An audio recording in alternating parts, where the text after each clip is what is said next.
le Conseil général de La Réunion vous présente Lien social, le Conseil général aux côtés des Réunionnais.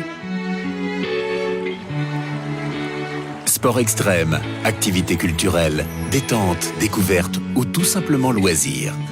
Difficile d'en profiter quand on est porteur de handicap, que ce soit pour des raisons de coût ou d'accessibilité. Avoir un handicap rend les choses toujours plus compliquées. Alors comment profiter des activités de loisirs, même quand on est porteur de handicap? On en parle maintenant dans Lien social.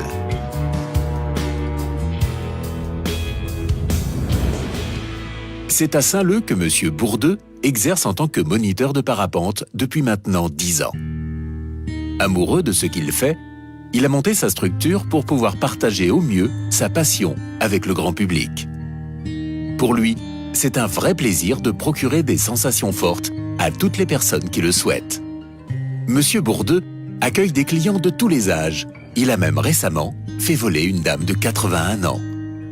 Depuis l'ouverture de son activité, M. Bourdeux reçoit aussi des personnes handicapées. Mais le pourcentage de ce public est encore très faible. Le Conseil général a donc créé le Pass Loisir. Pour en bénéficier, il suffit de faire une demande de dossier. Une fois le dossier traité, les personnes qui rentrent dans les critères reçoivent un chéquier d'une valeur de 270 € avec lesquels ils pourront payer certains de leurs loisirs. Après avoir pris connaissance de l'existence du Pass Loisir, M. Bourdeux n'a pas hésité à faire en sorte d'être partenaire de ce dispositif mis en place par le Conseil général. Il y a 3 ans, il y a un cadre fédéral spécialisé justement dans le vol pour les personnes à mobilité réduite est venu et a formé plus d'une quinzaine de moniteurs qui ont eu cette unité de formation et qui sont maintenant capables d'encadrer et qui sont capables d'emmener une personne et savoir faire un décollage et un posé avec un fauteuil roulant adapté. Effectivement, actuellement, certainement, il y a un manque de communication de notre profession où les gens sont peut-être tout simplement pas au courant. Mais la Ligue a acheté et mis à disposition avec des partenaires financiers 2 fauteuils roulants qui sont spécialement adaptés à la pratique du vol libre. C'est du matériel qui vaut cher et qui est à disposition pour toutes les structures et tous les moniteurs diplômés. Ça reste quand même une clientèle qui est marginale parce que simplement, je pense que c'est un manque de communication. Pour avoir volé avec beaucoup de personnes de tout handicap, de petits handicaps à des très gros handicaps, ça reste quand même un moment pour cette clientèle qui est extraordinaire puisque pendant que dure le vol, voilà, on est loin du handicap et voilà, c'est que du bonheur. Et effectivement, maintenant, depuis qu'on fait partie de ce réseau, ça reste encore marginal dans la globalité de notre activité, mais on commence à avoir de plus en plus de demandes et de personnes qui viennent et par le biais des associations aussi qui savent comment fonctionne le Pass Loisir. Voilà, on commence à sortir relativement souvent, on va dire, les fauteuils et à faire voler ce public handicapé.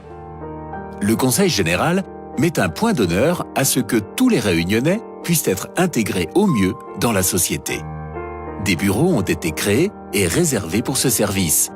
Et des agents du département font le nécessaire pour que les personnes à mobilité réduite aient elles aussi la possibilité de se faire plaisir.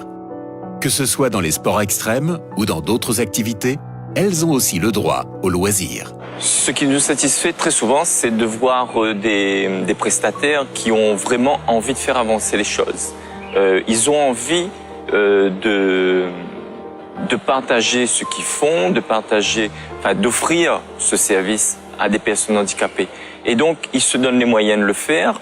Et certains vont améliorer, aménager l'accessibilité. D'autres vont essayer de mieux communiquer. C'est vraiment pour faire plaisir. Il y a effectivement cette part d'augmentation du chiffre d'affaires qui est aussi à ne pas négliger.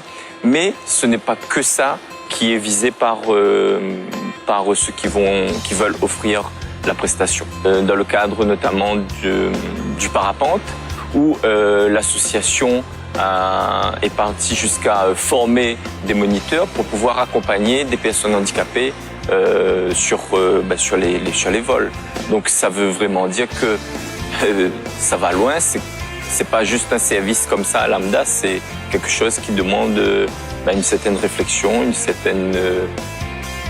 un certain engagement.